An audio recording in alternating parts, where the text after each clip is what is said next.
CBI మాజీ JD Lakshminarayana జై Bharat national party పేరుతో కొత్త పార్టీని ప్రారంభించారు. విజయవాడలో పార్టీ పేరుని లక్ష్మీనారాయణ ప్రకటించారు. రాజకీయాలు అంటే మోసం కాదు, సుపరిపాలన అని లక్ష్మీనారాయణ తెలిపారు. రాష్ట్రంలో నిరుద్యోగానికి ప్రధాన కారణం ప్రత్యేక హోదా రాకపోవడమేనని లక్ష్మీనారాయణ చెప్పారు.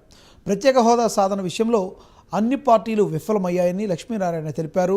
ప్రత్యేక హోదా తీసుకొచ్చేందుకు పుట్టిందే జై భారత్ నేషనల్ పార్టీ అని లక్ష్మీనారాయణ వివరించారు.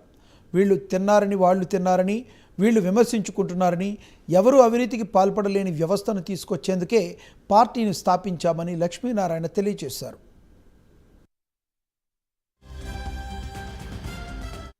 అభివృద్ధి అని ఒక నగరం కట్టడం వైపే లక్ష్యం కేంద్రీకరించి అవసరాలను మరిచిపోయారు.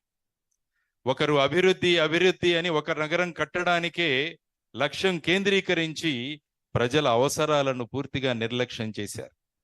ఇంకొకరు అవసరాలు అవసరాలు అని అభివృద్ధిని పక్కకు నెట్టారు.